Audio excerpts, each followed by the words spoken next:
Hi, I'm Peter Rowlett. And I'm Katie Steckles. And Peter, what's today's mathematical object? Well, today's mathematical object is a vehicle, which is delightfully vague, and we have a special guest who's going to help us with that definition. Christopher. I'm Christopher Danielson, and I work at a company called Desmos, which started out as a free online graphing calculator, and currently we're working on what we in the States call middle school mathematics curriculum, 6th through 8th grade, so thinking about 12 through 14-year-olds. And on the side, I do all sorts of math play intended to probe at children's mathematical minds. In particular, recently have been working on the idea of mathematical definition and exploring that through vehicles. Okay. This is sort of aimed at younger than the age range that you just said, isn't it? This is younger children. Yeah, so the side work, which has evolved out of a blog called Talking Math with Your Kids, that just grew out of the conversations that I was having with my own children when they were in the sort of 4 to 10-year-old age range. And so that's really the sweet spot for that mathematical play. And earlier, just before we started this call proper, you had a little conversation with my son about what constitutes a vehicle. And I'll play a bit of that now. Do you remember what you think a vehicle is? Something with wheels, or wheels and not wheels, or goes on water. Nice. So we got a dump truck here. I'm guessing you're saying yes to dump truck is a vehicle? Yes, because it has wheels. Because it has wheels. So next up we have a salad. Is a salad a vehicle? No. Okay, so next up is an airplane vehicle? Yes. Yes, because of the wheels? Yes. Okay. Because next up is tricycle. No. Why do you say no? Because we can't get in it. But it's for going round in circles. Nice. Yeah, so it's not really built for taking you somewhere else. Before we started this call, we went round the block and you took your scooter. Is your scooter a vehicle? No, because we can't get in it. Oh. And it's for going round the block, I think.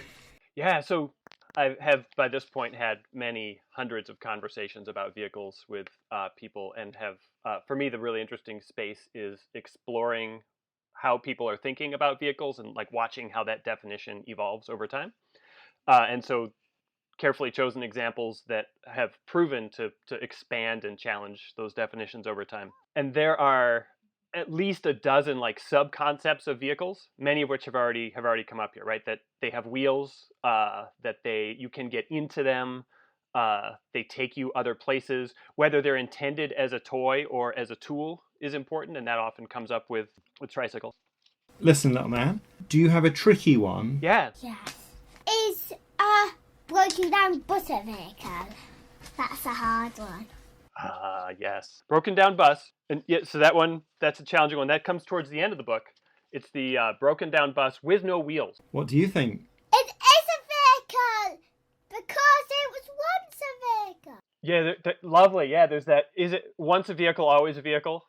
So can I follow up on that then? Imagine that this bus goes through, there's a big machine that shreds vehicles, like shreds metal. So it goes through the metal shredder, and then it gets melted down, and that metal goes into a huge statue.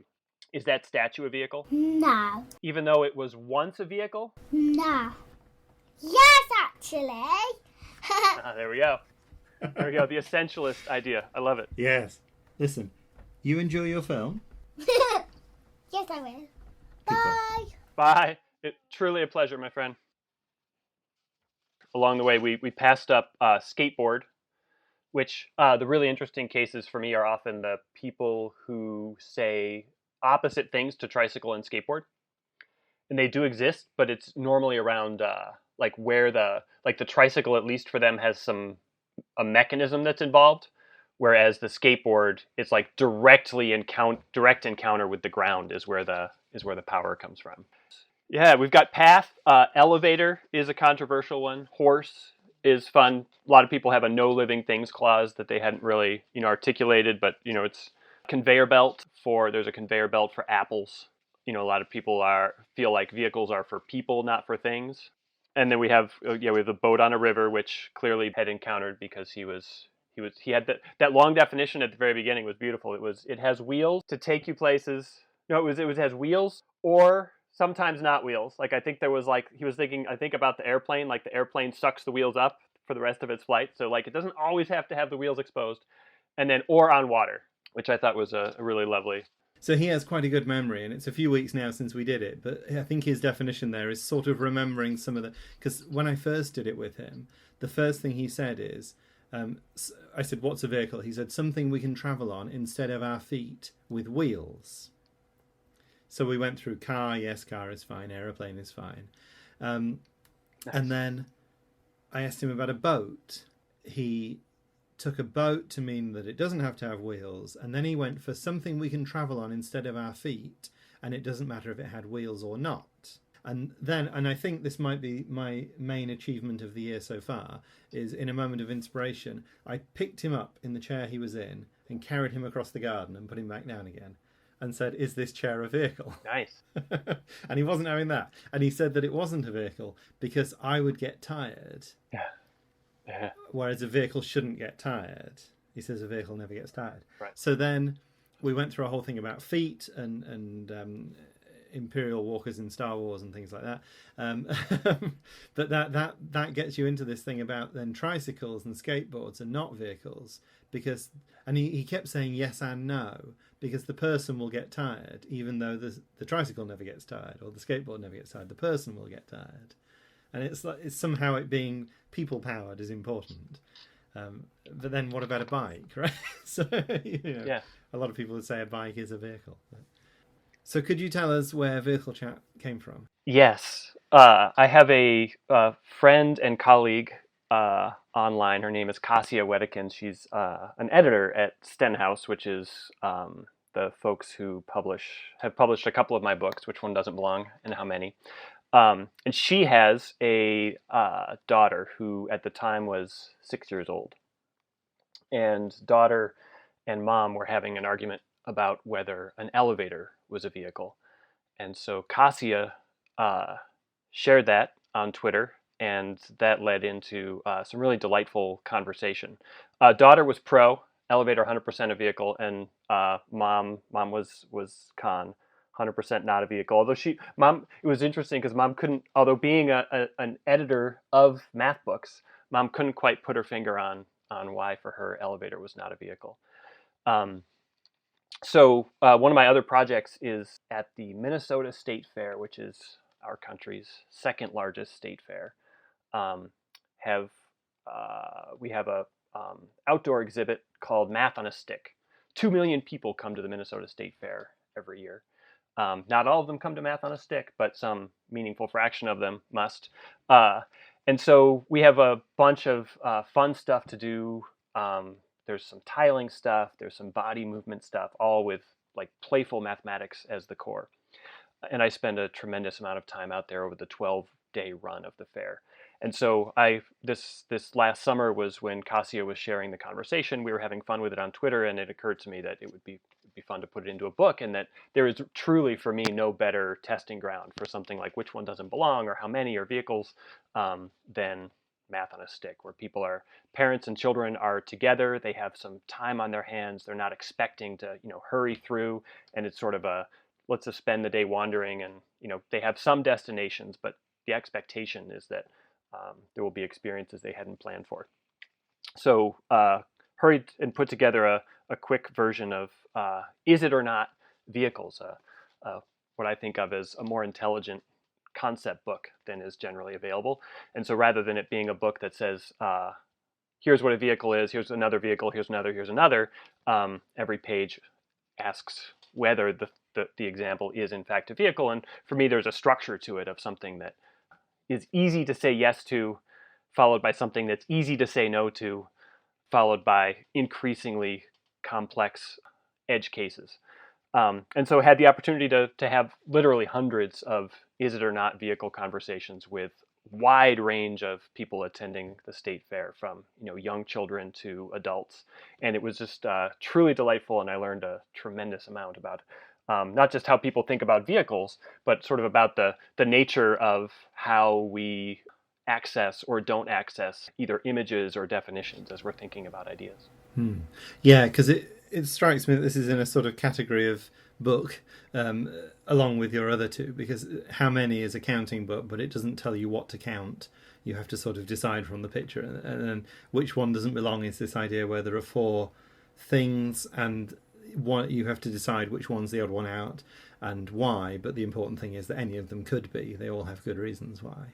And this seems to fit into that pattern of sort of, it's a slight twist on a classic children's concept, but given that extra nudge to make it a little bit more interesting in terms of thinking. Yeah, absolutely. Super fun. Katie, you and the boy disagreed about tricycle, I think. Yeah, I have a feeling that it's a vehicle, and I think because the way it was kind of argued against was this is not something you use to travel. This is something that you just get on and kind of ride around the garden in, or on, I guess. And it's not like a vehicle with a purpose. It's just a fun toy that you play with. And I guess at that age you do kind of see it that way. But I feel like maybe I put tricycles in the same category as proper bicycles, or a full size bicycle that just happens to have an extra wheel, or something that is actually a useful vehicle. So, I mean, maybe it's experience, maybe it's perspective. I don't know. He also had, I know from a previous time when I tried playing this game with him, that he has toy cars as not being vehicles. Oh, nice, yeah. Oh. Yeah, where do you stand on toy car, Katie? Oh, well, I guess it's this question of whether it's a kind of utilitarian definition of a vehicle. Like, if your definition is, could I use it to go to work? Could I use this to get to work? And then you've got things like skateboards, and I've definitely seen, hipsters in London commuting to work on skateboards. So, like, that clearly works. But then, yeah, is it conceptually a vehicle? And then you get into questions of, like, yeah, one of the examples in the book is a bus that's broken down and hasn't got any wheels anymore. And Peter's kid is convinced that this is a vehicle because it once was a vehicle and it retains that kind of vehicleness, which is, I guess, a bit more of a sort of conceptual definition of categories rather than a utilitarian, can it be used to get to work kind of question. Yeah, I think of it as the essentialist definition, which is surprisingly common. And that's one of the other things that's pretty fun about for me as someone who's had so many of these conversations is that, like, I will come across people who will just feel so strongly about, how could anyone possibly think about it differently from them? It was really interesting at the beginning of the conversation with your son because, Peter, you asked him for a definition of a vehicle. And from my perspective, his definition was particularly nuanced in ways that a normal person who has not yet read the book would not think of it in advance. Yes, you can tell this is an experienced player of the game. Yeah, exactly. And so the image that comes to mind, right, is of a bus or a car or a dump truck or like something that has some sort of motorized vehicle that has wheels. And so then the sort of implicit definition has to get modified when we do get to boat by the end of the book. The other thing that I find quite fascinating about it is, I guess, people there's a sort of post-rationalization going on, isn't there? That people sort of make a stab at a definition and then try and fit things into that definition. And people are not very good at sort of coming back from, rolling back something that they've already said. Do you know what I mean? So if it's something that gets you from A to B, all right, what about a car? Yes. What about a bike? What about a boat? And then what about a lift or an elevator? That gets you from A to B. But I know that's not a vehicle. And how can I sort of fit that into what I'm currently thinking? Yeah, but isn't that how it works, though? Like, thinking about the,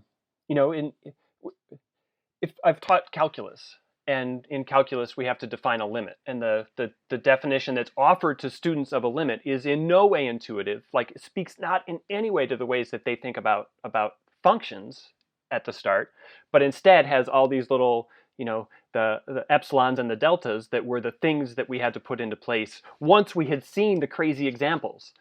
But calculus students haven't thought about, is an elevator a vehicle, is a horse a vehicle, is a path a vehicle. Like, they haven't had to do that sort of sorting. Yeah. And so that those little technical details that end up in mathematical definitions that we present to students at the beginning of their study, of course they don't have any idea why that's important. Yeah, I feel like this is such a fundamental thing in maths that you have this concept and you want to pin down what it is and you want to come up with a definition for it. And it's all about finding these sort of little edge cases and things that don't quite work, and presenting someone with something that breaks their previous statement. Like, because the order of the things in the book is magnificent, because it's like, okay, well, this is clearly because it's this, and then the next page is like, well, here's a thing that doesn't have that, and how do you deal with this as a concept?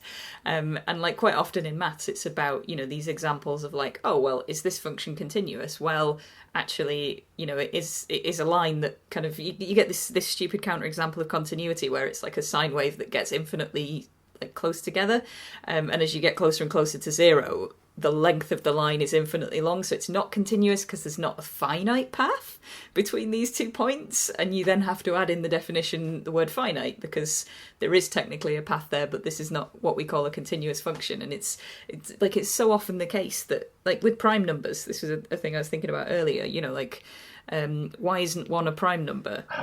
One of my favorite examples. Yeah, if you understand what a prime number is, then it feels a lot more intuitive that 1 isn't a prime number. But if you've just been told it's a number that's only divisible by itself and 1, then there's no reason why 1 shouldn't be a prime number, because that fits those categories. Technically, they're the same thing, but it still, strictly fits this definition. And it's kind of about why the definition is there rather than what it actually says. So tell me, just take just a moment and tell me about your gut instinct. Like you just said something about how there's this feeling of once you understand what prime numbers are, it feels like 1 shouldn't be. And I certainly know probably people who have spent less time thinking about number theory than yourselves, but I certainly know people who feel strongly that like the essence of primality, like 1 is the most prime of all numbers. Well, I mean, I guess the way I come at it is from prime factorization, right? So prime numbers are this brilliant tool that give you a way to fully understand what a number is all about. Like, you take a number and you crack it open into prime numbers, and that kind of gives you the dimension of it in some kind of n-dimensional space. It's it's 2 and 3 and 5. I'm waving my hands in different directions while I'm saying that. I realise I'm on a podcast, but it kind of gives you a real feeling of how the number works. And therefore 1 is useless because it's, you can put as many 1s in there as you want, and it doesn't tell you anything else about the number. Nice. So because I'm not thinking of, when I think what's a prime number, I'm not like, oh, I should check whether it's divisible by anything except itself and 1. I'm thinking, is it one of these building blocks, or can I make it out of some other building blocks, and therefore it doesn't help me in any way? Like, that's kind of what I'm using them for. So that's maybe I've got a utilitarian definition of prime numbers then. Maybe I need the prime number to allow me to get to work. Nice. That's beautiful. Yeah, my daughter and I, she is 13 now. She was, I don't know, 10 maybe at the time, 9 or 10.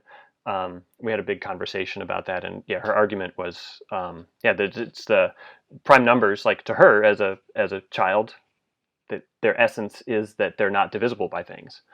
And you can't divide 1 by anything. So like it's the most prime of all. And so then we talked about, you're making the various ways that you might create a prime factorization when you're 9 or 10. There's, I don't know if it's a thing in the UK, but in the States, there's factor trees and a little upside down division algorithm. And we played around with all that. And she's, about a reason that we've excluded 1 is that your factor tree would never end. You'd have this infinite factor tree. She's like, okay, fine. Let's just, like, when you're making a factor tree, don't use 1. Like, she wanted to exclude 1 from the prime factorizations rather than 1 from being prime at all. Because I think for her, like, the essence, it's again, like, the essence of what prime is. And one of the things that's fascinating to me about mathematics, I think the mathematician and teacher Eugenia Cheng does a lot of really beautiful work with her own students around this, that not everybody has to agree on the definitions. Like, you could have somebody doing work with a word defined in a particular way, and somebody else doing work with a word defined, same word, but defined in a different way. And as long as, like, you're willing to go back and forth between those two worlds and understand that when I'm talking to Peter, a vehicle, has to have wheels, but when I'm talking to Katie, it just has to get me from one place to another. Like, it's okay to have those sort of two separate mathematical worlds, because the mathematics isn't the truths. The mathematics is the work that you're doing once you've established what your ground rules are. Yeah, I have a book that I can't remember where I picked up. It's Paul Glendening's Maths in Minutes, that I happened to pick up the other day and just open it up, and almost the first thing is natural numbers, and he just confidently starts, natural numbers are the simple counting numbers, 0, 1, 2, 3, 4. Right, yeah, natural numbers is a brilliant example, right? What? Fine. But if you're talking about natural numbers to Paul, that includes 0. If you talk about it to somebody else, they might not include 0. It's exactly that, yeah. That's outrageous. I was taught by Paul Glendenning. This is ridiculous. Pretty sure I learned that 0 is not a natural number. But what's slightly annoying about that is that people will just say natural, the set n, without bothering to define it, because it's such a basic concept. And I remember one of the places that I taught, we had a discussion about, are we going to agree a department version of the set n, or are we going to specify it in each module at the start of the module or something like that, where we're going to use it? But we need to do one or the other of those things. We can't just keep saying n and assuming that everyone knows what we mean. Yeah, well, I guess because maths is a subject that's built on definitions, right? The first thing you do is you define all the terms that you're using, because then, that's how you're building things, right? And if you've got strict definitions of things, then you've dealt with all the edge cases, and you've got kind of a definite thing, and it's all about truth, right? It's all about things being definitely true. But yeah, it's because it's so big and complicated, you will end up with things where different people, potentially because they're using them for different things, will define things in different ways. So it's about interfacing those differences, I guess. And also, without wanting to be all utilitarian again, it's about whether that is useful, right? Don't like the parallel postulate? Try doing it without the parallel postulate. But if it doesn't lead to anything, then it isn't really going anywhere. But if it does lead to something, that's cool. Then we can try playing around in that playground for a little bit, Yeah, well, that's the game as well, isn't it? Like, you kind of pick your own rules, or you play with the rules, or you bend the rules and then see what happens. But in order to do that, you need to know what the rules are, I guess. Yeah. So I've got to ask both of you, possibly Peter, you've already dealt with this, because the book itself ends up with a 4x4 grid, so 16 additional edge cases. And among the more fun ones is Ferris wheel. So I'm curious where each of you stands on whether Ferris wheel. It's got a wheel, hasn't it? It's got a wheel. Yeah. Well, it doesn't get me to work. So, I mean, unless I work in a very specific spot up in the air, like unless my job is painting a Ferris wheel for a very short period of time. If my job is painting a Ferris wheel, then maybe I use it to get to work somehow. But generally, no. Yeah. Yeah, it's so hard. I sort of want to say, well, it just goes round and round on a fixed track, but then so does the Docklands Light Railway in London, right? I mean, it's sort of I don't know why, but somehow it feels like it isn't. But yeah. It's so. And it's not that it's just got one wheel, because a unicycle is a vehicle. Right. So. Yeah. How about Roomba, the little mechanical robotic vacuum That's cleaner? A good question. I mean, I've got a Roomba. Oh, nice. And I've never ridden anywhere on it, but I have seen videos of cats on the internet riding on a Roomba. Cats will ride on them, so a vehicle for cats. But then is that, because in the sense that, the tricycle isn't a vehicle because you just ride it around in circles in the garden. Like, the cats riding Roombas are not going to work. You don't have to accept that tricycle definition if you don't like it. No, I'm just wondering if that affects it, because the cats are definitely not on their way to work. Like, I'm using work as a metaphor for, but I'm using it as a metaphor for like a specific journey with a defined endpoint that is somewhere I need to get to, right? Indeed. So I mean, is it just because I'm too big for the Roomba to carry me without breaking it?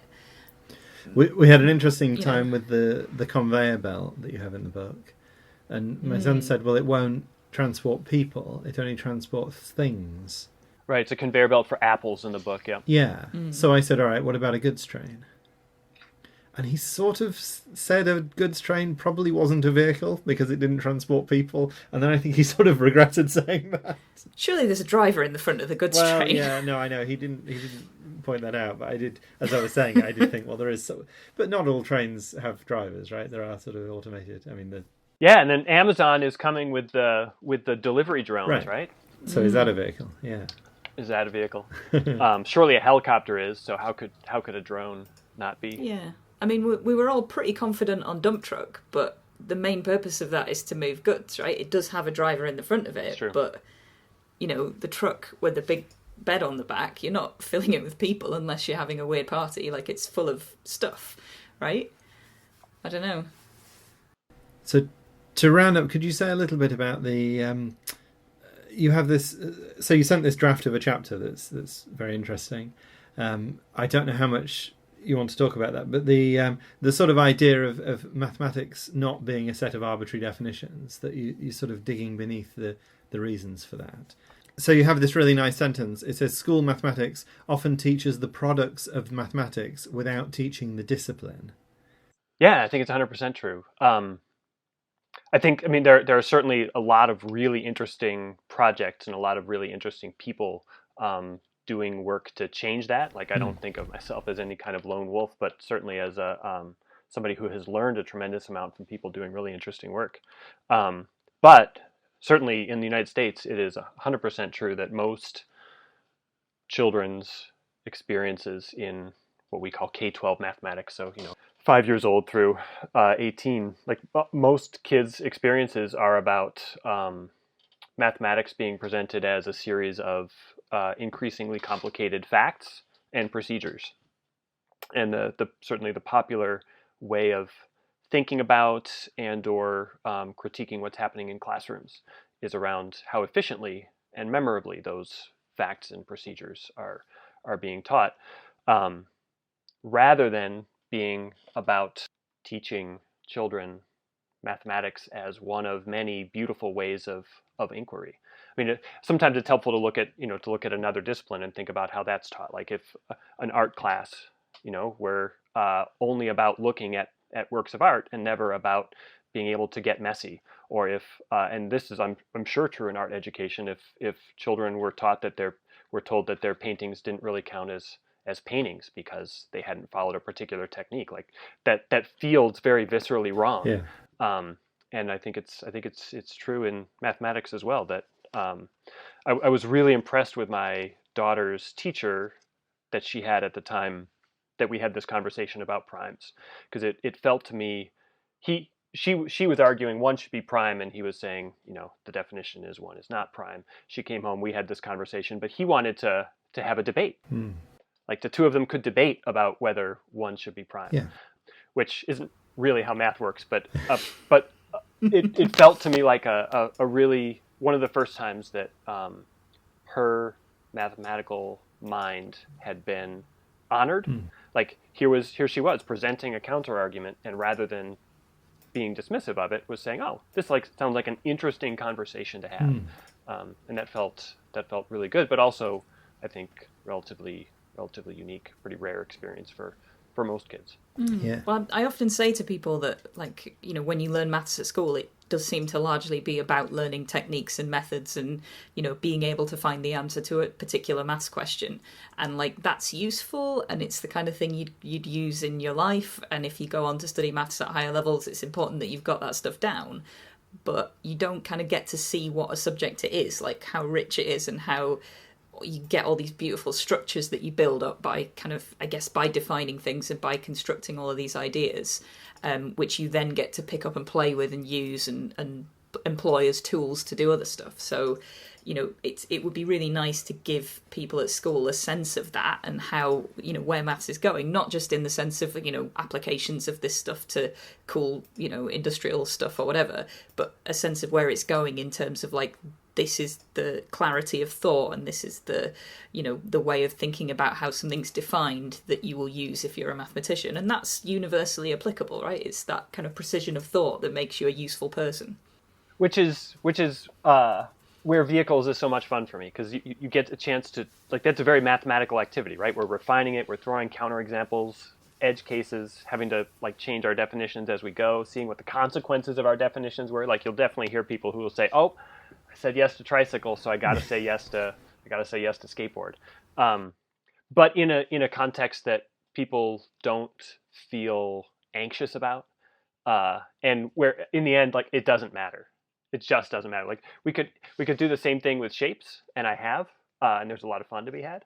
But in the end, like, I think, your average probably elementary school teacher here would feel a little uncomfortable with leaving whether a heart is a shape open to controversy, whereas we know, like, vehicle is not ever going to show up on the exam, so we're not anxious about it, but you still get to participate in that same kind of playful mathematical process. Yeah.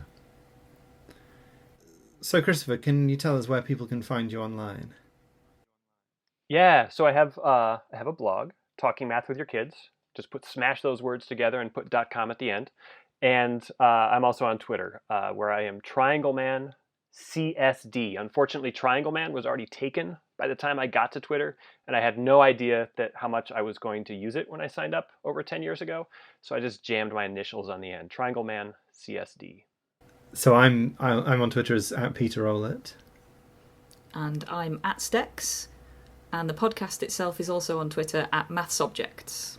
And so Katie and I both blog at aperiodical.com, which is where you can also find more episodes of this podcast. And if you have any thoughts, any opinions, any examples of things that may or may not be vehicles that you would like to contact us with, or any ideas for other objects that we could podcast about, please drop us an email, objects@aperiodical.com. The music is Funk Game Loop by Kevin MacLeod, licensed under Creative Commons.